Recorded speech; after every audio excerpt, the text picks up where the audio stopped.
Deməli, Vidadi İskəndərlinin qardaşı. Vidadi İskəndərlinin qardaşı barədə ikicə cümlə deyirəm. Dəyərli həmvətənlərim, dəyərli soydaşlarım, bizlə danışan bir adam Vidadi İskəndərlə oturub çörək yeyirlər.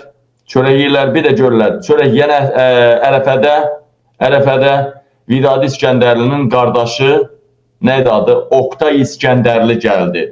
Oktay İskəndərli. Və orada həmin adamın yanında, yəni istəyirsiniz Pusat qoşum adam özdə təsdiq eləsin. Orada birbaşa Vidadi buna deyir, sən niyə bunu çağırdın? Çağırdım da desin qardaşıdır. Dedi, bunun başladı var yoxdan belə söyməyə, çox pis söyüşlər söydü öz qardaşına. Dedi, bu təhlükəsizlik xidmətin, Əlin Ağayevin adamıdır bu. Yəni, Vidadi İskəndərli qardaşı onda yox idi, siyasətdə heç ortaya da çıxmırdı. Yalandan deyir o hüquq müdafiəsi, heç nə deyildi. Siyasətdə deyir. O adam deyir, birbaşa hökumətin adamıdır. Və bu gün həmin o Vidadi İskəndərlinin qardaşı, onun yanında olan acısını dindirən, acısı, yəni zaten acısı deyil, özü öz qardaşını satıbdır. Mənim ağzımı açdırmayın, özü öz qardaşını satıbdır. Mən birbaşa Fransa kəşfiyyatının, birbaşa çerez məlumatlar var ki, mənə qədər gəldi, çıxdı ki, Vidadi İskəndərlinin adam nə deyir? Qardaşının bıçaqlayan adamı 5 saat polisdə saxlayarlar. Adam öz deyir ki, 5 saat polisdə qaldım. Zəngini yarım saat, 40 dəqiqə sonra götürmüşəm. Şübhəli məqamlar çoxdur.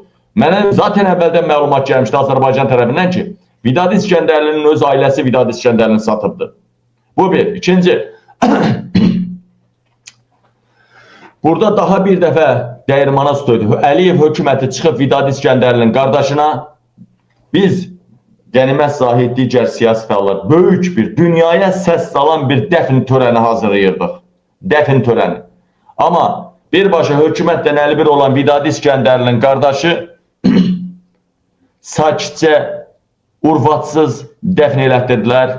Güya təhlükəsizliyi üçün bunu polisdən, Fransa devlətinə deyiblər. Əslində İlham Əliyev vurduğu zərbədən də çox zərbəni qardaşı vurdu.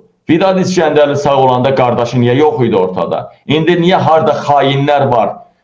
ABTV Teymurun yanında, Qurgenin yanında, elə axmaqların yanında yer alıbdı, xainlərin yanında yer alıbdı. Bu ondan irəli gəlir ki, Vidadi İskəndərlinin qardaşı hökumətin adamı idi. Vidadi İskəndərli mənə də demişdi bunu, mənim dostlarıma da deyib istəyirsə efirə qoşum indi də desin və Vidadi İskəndərli sözündə haqlı idi, qardaşı hökumətin adamıdır.